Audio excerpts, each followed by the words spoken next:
за изключителното ниво на подготвеност на нашата висша администрация.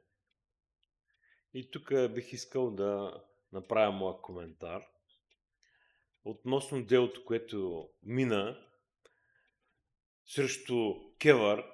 Значи Комисията по енергийно и водно регулиране се явява един вид като адвокат или защитник на Топлофикация Велико Търново. И аз съм нападащата страна, фактически ищеца. Те какво се случи? Отидох там в Софийски административен съд и забелязах високото ниво на подготовка на техния прехвален юридически отдел. Една женица, тя мъца, хъца, една дума не може да обели. Даже се чуди защо един обикновен гражданин от някакво малко градче там е започнал да води някакво дело. Тя просто не мога да се вере в акъла си това нещо.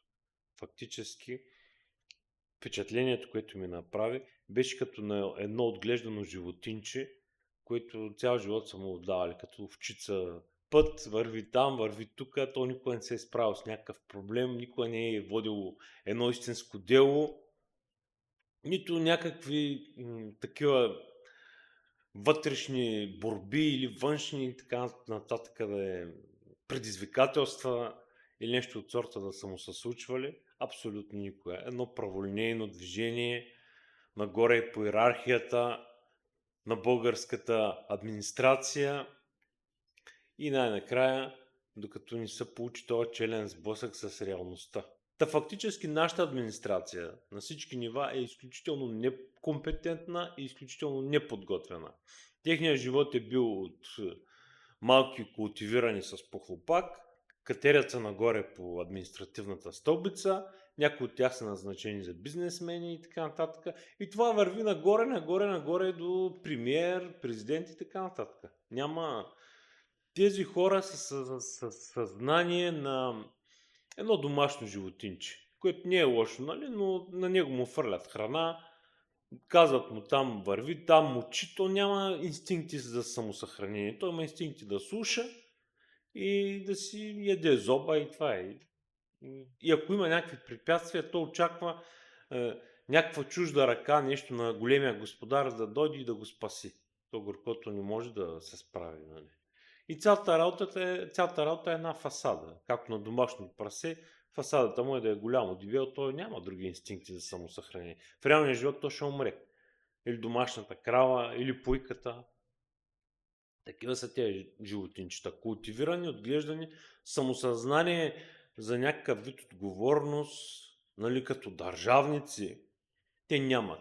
Те имат някакъв вид самосъзнание, аз поне доколкото го видях, за отговорност пред техния господар. Нали. Примерно в моя случай, нали, има някакъв голям шеф, който е узурпирал всички топофикации, отделно държи Кевър, нали, комисията и тя му преправя път. Те имат отговорност пред този шеф, какво той им каже, ковашки, те това изпълняват. Но реално, нали, че те са държавни фигури, че това е, нали, някакъв вид регулатор, абсолютно.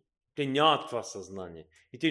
И въпросът е, че те са избрани по такъв начин, че те никога не са се борили за оцеляване или за някакво състезание, което да спечелят. Те са поставени и така. Без никакви инстинкти, без никакви качества, развити.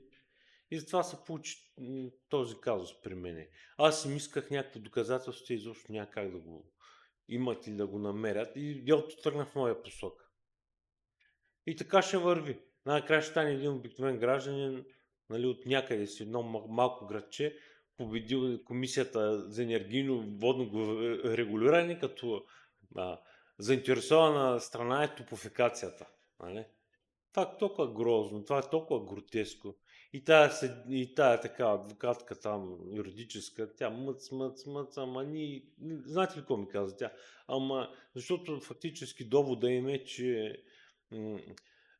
моя вход, където аз съм домоуправител, не е бил спазил общи условия, според които трябва да се направи някакво събрание.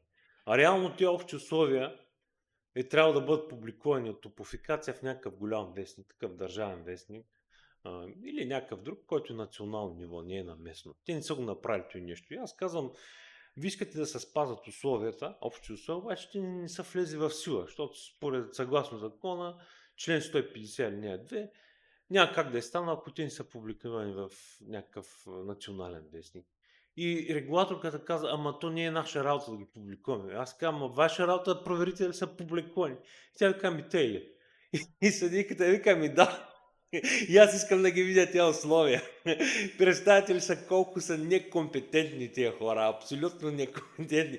И тази си записа, нали, това като доказателствено искане, да донесе тези условия, които не са публикувани, да докаже, че са публикувани. Доказателство някакво парче от вестник или нещо там в 24 часа, не труд или няма значение. И това е положението. Едно обикновено малко добиченци, което си е пасало и най-накрая среща някаква външна неприятност вълка и то си стои и си пасе и защо няма инстинкти за никакво самосъхранение. Ама така са и премиери, и министри. Те си отговарят. Там ми си такова. Те си пасете си, преживете така.